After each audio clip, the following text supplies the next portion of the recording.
Muy buenas tardes. Este es el segundo parcial de gestión de la función de extensión de la Facultad de Ciencias Económicas y Administración de la Universidad Nacional de Catamarca, cuya responsable es la profesora, la doctora Teresita Rojas. Mi nombre es Nilda Ibáñez, mi número de matrícula es el 210750 y estoy con mi compañero de equipo, Pablo Fernando Pacheco. Buenas tardes. Muy buenas tardes a todos. Como ya presentó mi compañera, estamos a punto de rendir nuestro segundo examen parcial para el espacio de gestión de la función de extensión. En este caso hablamos sobre la función de la investigación en las universidades. Bueno, vamos a hablar primeramente acerca de la responsabilidad de la evaluación en la universidad. ¿De quién o a quién le compete la responsabilidad de evaluación, Fernando? En este caso, los responsables de la evaluación universitaria es compartida en el caso de Argentina, ya que existe el organismo que es la CONEAU, que es la Comisión Nacional de Evaluación Universitaria, y a su vez las universidades tienen que generar sus propios mecanismos internos para hacer la autoevaluación. Bueno, unos mecanismos internos que generan una cultura evaluativa que involucra no solamente a docentes, sino también a estudiantes, a graduados y al personal técnico de la universidad, ¿verdad? Así es. Es una responsabilidad compartida y no... Perdona, me salió el PowerPoint. Ahí está. Es una responsabilidad compartida y también tenemos que hablar que la evaluación de por sí representa un propio sistema, ¿no? Así es. Bueno, según la ley y la CONEAU, cada institución debe autoevaluarse. Sin embargo, la unidad de análisis debe ser un conjunto de sistemas nacional de la educación superior y, bueno, el funcionamiento universitario, ya lo sabemos todos, que no es aislado, sino que hay políticas que se comparten, leyes que se influencian mutuamente en pos de la calidad y la producción científica, que es lo que todos buscamos con la universidad. Así es. Con lo que respecta a los riesgos de realizar una evaluación aislada, cuando no compartimos una visión en conjunto, es que se limiten a comprensión de los problemas estructurales que tiene cada universidad, ¿no? También que se concentren los recursos en algunas pocas universidades y esto genere mayor desigualdad.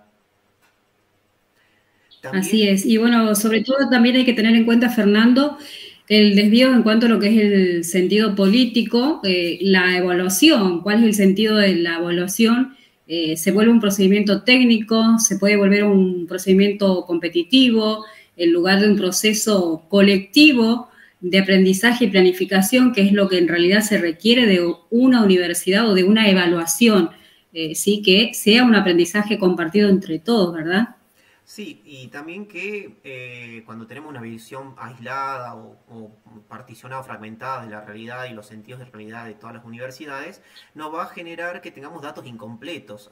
Como bien sabemos, la gran extensión de nuestro país y la diversidad de posibilidades del sistema universitario es vasta y muy variada. Entonces los datos que vamos a obtener de eso van a ser diferentes y las diferentes realidades de cada universidad impactan de manera muy diferente en su situación en cuanto a investigación. Pasamos a los aspectos claves para poder evaluar la investigación, ¿sí? ¿Cuáles son o cuáles serían los criterios para la evaluación institucional y la acreditación de carreras? Primero vamos a hablar de las políticas institucionales. Obviamente tiene que existir lineamientos estratégicos, tiene que haber objetivos bien claros y las prioridades que promuevan a una investigación, por un lado, ¿verdad? Claro, por supuesto. Y también, viniendo a eso, como a lo que respecta a las políticas institucionales, tiene que ver la organización y la gestión. Tienen que haber estructuras que estén encargadas de coordinar y de apoyar a todas las actividades, tanto científicas como docentes, y mecanismos que permitan esa evaluación y seguimiento interno. Además, es importante la producción científica. Por ejemplo, los resultados que sean verificables, que sigan un principio de calidad, de pertinencia, ¿sí? Con el lugar a donde pertenecemos, al lugar sociocultural donde estamos o donde está la universidad, Y también además el financiamiento, ¿sí? Que es la distribución, la transparencia en el uso de los recursos para que la universidad se pueda de alguna manera sostener en todo el proceso. Así son aspectos bastante importantes que la producción científica y el financiamiento vayan de la mano, que también nos permita, o como vamos a ver un poquito más adelante, vincularnos con otras universidades o empresas privadas que nos permitan financiar los procesos de investigación, ¿no? Hay un punto muy importante que se habla a lo largo del trabajo, Fernando, que tiene que ver con la productividad en la investigación de la docencia y el fuerte impacto que tiene la formación académica. Este es un punto clave que se menciona en el trabajo, que dice que mientras más avanzado sea el grado de formación o de especialización de un individuo o de un docente, mayor va a ser la incidencia que va a tener sobre la producción investigativa, ya cuando estamos hablando de investigación, que es uno de los ejes centrales de la universidad. Bueno, esto jerarquiza el rol docente, esa formación de posgrado, lo mejora de manera cualitativa y cuantitativamente a sus aportes de investigación. Este es un punto importante en cuanto a la hipótesis planteada, ¿verdad? Sí, cuando hablamos de la teoría de la hipótesis, está plantea diversos posicionamientos y cuanto a la productividad en investigación, un aspecto central o fundamental es que se dice que mientras mayor sea nuestro grado de formación, mayor van a ser nuestros aportes. Entonces, está directamente relacionado porque cuando uno alcanza ciertas carreras de posgrado, va a acceder a seminarios, a tesinas o a tesis, donde debe realizar ciertas investigaciones, procesos de investigación, y esos procesos de investigación después puede volcarlos hacia la parte institucional, ¿no? Puede volcarlos hacia su propio trabajo, hacia su propia universidad, y tener una mirada mucho más precisa en cuanto a las necesidades universitarias, como su rol docente y su rol de investigador, ¿no? Así es. Bueno, se plantean además hipótesis generales de la productividad científica. Son 6 que vinculan la productividad científica. En primer lugar, es la actividad científica que el individuo realiza, por un lado, y por el otro lado, como lo decías vos recién hace un momento, es el grado de formación académica o el nivel alcanzado por los docentes, para que a su vez incidan de manera satisfactoria en la universidad. Sí, podemos decir que esta teoría de la hipótesis nos presenta seis postulados, ¿no? Donde la variable independiente van a tener que ver con la actividad científica que el docente realiza o el investigador, la formación académica que él mismo posee, las incidencias grupales, el contexto, el entorno laboral, la dedicación, cuánto tiempo o carga le ha dedicado a esa investigación, a esas tareas de investigación, es decir, el historial laboral, académico e investigativo que tenga esa persona, ese docente, la cantidad de años de experiencia que él va a tener y sus lugares de posgrado. Bien, esos serían todos como variables independientes, mientras que la variable siempre dependiente va a ser la productividad. Sí, bueno, hay que tener en cuenta también son los lugares y los países donde cada profesor va a realizar su postitulación. Esto es un tema muy importante y también la duración de la postitulación es indispensable. Así es, que los postítulos van a delimitar, bueno, cuánto el alcance que tenga ese saber que va a generar el docente o el investigador. Bien, pasamos a otro tema y este tiene que ver con el estudio de caso. Hay una universidad, Alcalá de Henares, hay un tema importante en relación a esta universidad que tuvo impacto de producción científica. Hay algunas conclusiones claves a las que se llegaron y tienen que ver con el seguimiento bibliométrico, las publicaciones, las citas, que produce un trabajo individualizado de cada profesor. Este caso ha llamado poderosamente la atención, ¿verdad, Fernando? Sí, porque podemos decir que no todo tipo de producción va a tener el mismo nivel de alcance y muchas veces cuando hablamos de alcances bibliométricos decimos el volumen de esa producción, de difusión que tenga esa producción, también va a tener que ver mucho con el corpus o el espectro de visibilidad que se tenga, ¿no? O de especialización que se tenga.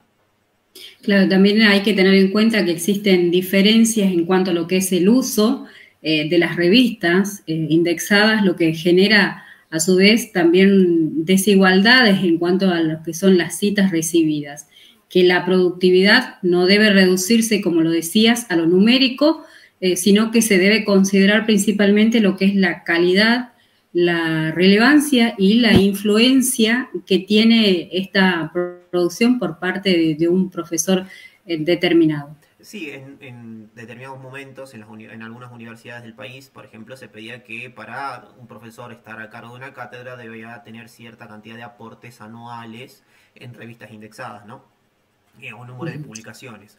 Y eso por ahí va en detrimento a la calidad, porque generamos cantidad de publicaciones, pero tal vez la calidad de los artículos no sean correspondientes, ¿no? Claro. Después hay Hay ciertos... algunos aspectos que se consideró, Fernando, que tienen que ver con la cantidad de publicaciones, además por departamento también. Sí, y la cantidad de citas referenciadas por artículo. Muchas veces uno publica y bueno, sí, han realizado referencias a los artículos propios y eso es un gran impacto hacia la propia investigación, ¿no? Hay que tener en cuenta además la distribución de las publicaciones entre lo nacional y lo internacional. Este es un tema muy importante también para tenerlo en cuenta. Sí, y también la diferencia, que hay que hacer una diferencia entre el impacto individual y el factor del impacto de las revistas. Muchas revistas tienen mucha difusión, mientras que por ahí el aspecto de hay ciertos investigadores que ya tienen un peso de por sí, entonces su impacto individual va a ser mucho más muy variable en cuanto a las revistas de publicación que no tengan tanta masividad o tanta difusión. Bueno, llegamos a un punto muy importante que tiene que ver con el incentivo para los docentes, especialmente para los investigadores. Se llama el programa de incentivos en Argentina, que es un análisis de políticas generales de la investigación. Este programa que surge en la década de los 90 en busca de alguna manera impulsar la investigación en las universidades públicas, identificando lo que motiva a los profesores a que investiguen. Es un tema trascendente y muy para tenerlo en cuenta. Sí, es también un tema debatible, ¿no? Porque si bien clasifica a los diferentes docentes en un nivel, en diferentes categorías según su experiencia y la cantidad de producción, hay que ver si realmente tiene un reconocimiento que amerite en cuanto al académico y en cuanto a la remuneración salarial adicional que le da aparte de su carga docente, ¿no? Y la evaluación, que requiere la evaluación regular de los proyectos y, por supuesto, también conocer los resultados, que es lo más importante. Así es, así es. Bueno, pasamos al próximo tema. ¿Qué es el impacto de los programas de incentivos? Sí, justo como ¿Sí? estamos hablando del mismo programa, si es que qué aspectos positivos tiene, ¿me puedes contar? Sí, bueno, los aspectos positivos que permitió consolidar las comunidades de investigación, eh, profesionalizó también las tareas de investigadores en universidades públicas, que es un tema muy importante, y además recibió críticas y desafíos muy importantes. A veces se refuerza el individualismo académico, se premia la cantidad de las publicaciones sobre proyectos colectivos o impactos sociales. Esas son las críticas que recibió el programa. Bueno, nos quedamos con lo positivo, que es que permitió consolidar las comunidades de investigación, que es lo que todos queremos que suceda en las universidades. Así es, creo que es un gran desafío que no solo en las universidades, sino en todos los institutos de educación superior, instituciones de educación superior, se logren conformar equipos de investigación, porque no hay que olvidarse que la investigación no solo tiene que ver con desarrollo de ciencia y tecnología, sino que muchas veces tiene un impacto social en cuanto a nuestro rol y nuestra labor como docentes de educación superior. Nos permite mirarnos hacia adentro con una visión crítica y nos permite buscar respuestas alternativas a nuestro trabajo, ¿no? Bien, la verdad que este segundo parcial nos permitió tener un panorama general de lo que es la educación en la universidad y bueno, nos ha dejado mucho por analizar todavía, que lo seguiremos en los próximos trabajos y seguiremos investigando acerca de este tema, ¿verdad? Por supuesto, es un tema que es muy interesante, sobre todo para adentrarse en cuanto a criterios de evaluación, seguimiento y programas de fortalecimiento, que nos permite, creo que abre puertas hacia debatir aspectos que están muy,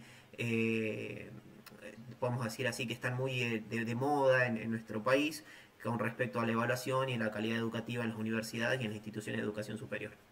Bueno, ¿y hacia dónde vamos? Así es. Como educación superior, por supuesto. Muchas gracias, profesora Teresita, y bueno, esperemos que este video sea de su agrado. Muchas gracias. Muchas gracias, profesora, y espero que tenga una muy buena tarde. Hasta luego.